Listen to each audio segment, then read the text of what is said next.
Okay, so what's the deal with these ballot amendments? Isn't this bypassing the legislative branch, which is supposed to have the power of creating bills? When we go into the ballot booth to vote, not only do we vote for the candidates, but there's these amendments on the ballot. It doesn't seem fair for just a simple majority of people to enable laws to be passed. So let me give you an example. So let's just say Timmy has a bike, and everyone on Timmy's block wants to vote to steal Timmy's bike. That's mob rule. So when Timmy has a bike and everyone votes in that way, it's bypassing the legislative branch. What the legislative branch does is that lawmakers can decide to make a bill, but they're held accountable to their constituents because they can choose to vote those people out if they don't like them. This form of the legislative branch is the best way to protect individual rights so that Timmy can make sure he's protected. One ballot amendment that passed here in the state of Florida lately was the minimum wage being raised to $15 per hour. But this is a horrible idea, and let me tell you why. Number one, increasing the minimum wage means increased competition and therefore more people vying for the same spots. But I'm going to explain later why this is a problem and it doesn't make sense. Number two, increasing the minimum wage means business owners have to cut the number of people that they hire because they just can't afford to keep all of them. And number three, increasing the minimum wage leads to increased automation and reliance on computer systems. They're going to use that more than hiring people, and that means less jobs in general. Larry Elder said that the correct minimum wage ought to be 0. So when two people come together for a business transaction and they consent to have one person work for a designated amount for X dollars an hour, how can it be the government's job to come in and say, no, we have to control what's going on here? We're not a communist country. Because we're a free country, people here in America aren't going to work for pennies per hour. Instead, Larry Elder said that the fair market should determine the wage. Also, a low-paying job is not for life.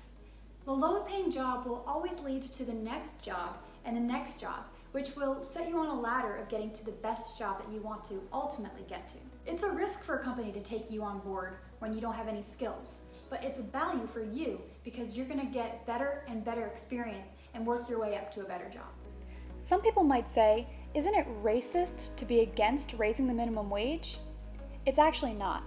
In fact, raising the minimum wage could encourage racism. So let's talk about how increasing the minimum wage actually encourages racism. So imagine a boss who is a short person, who only likes short people and discriminates against tall people. Okay, for this first example, let's look at when there's no minimum wage. So there's not going to be very many job applicants because there's going to be a lower wage that pays per hour. So again, you have a racist boss against tall people, and let's say he gets 2 people who apply for his job. One is a tall person who he doesn't like, who's qualified, and another person is a short person who he loves, but who is unqualified. In this scenario, if he chooses the short person that he likes, his business loses money because he cannot do the job. The alternative is that he abandons his racism and hires the skilled worker, which over time slowly deteriorates racism. Alright, here's the second example. There is a minimum wage in this case. Now remember, when you increase the minimum wage, according to Thomas Sowell, more people apply for the job.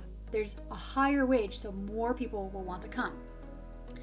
So in this scenario, you're actually doing the racist boss a favor because not only will this racist boss against tall people find a short person like his little racist heart desires, but he's also going to find a short person that's qualified and has experience. So when we didn't get a lot of job applicants, it was unlikely that he would be able to fulfill his racist desires and get what his business needed. When you increase the minimum wage, you increase the amount of job applicants, and it's very likely that the racist boss will find a short person like him who is also qualified and experienced. So when you have a minimum wage, the racist boss is allowed to continue to be racist. So my sister Kelly got a job working at Crumble Cookies over the summer. She asked that when she comes back from college, she could continue working with them, and they said yes. But let's just imagine this minimum wage law means that her boss can't afford to hire Kelly anymore. People think that minimum wage helps people, but actually it ends up meaning that more people lose their jobs.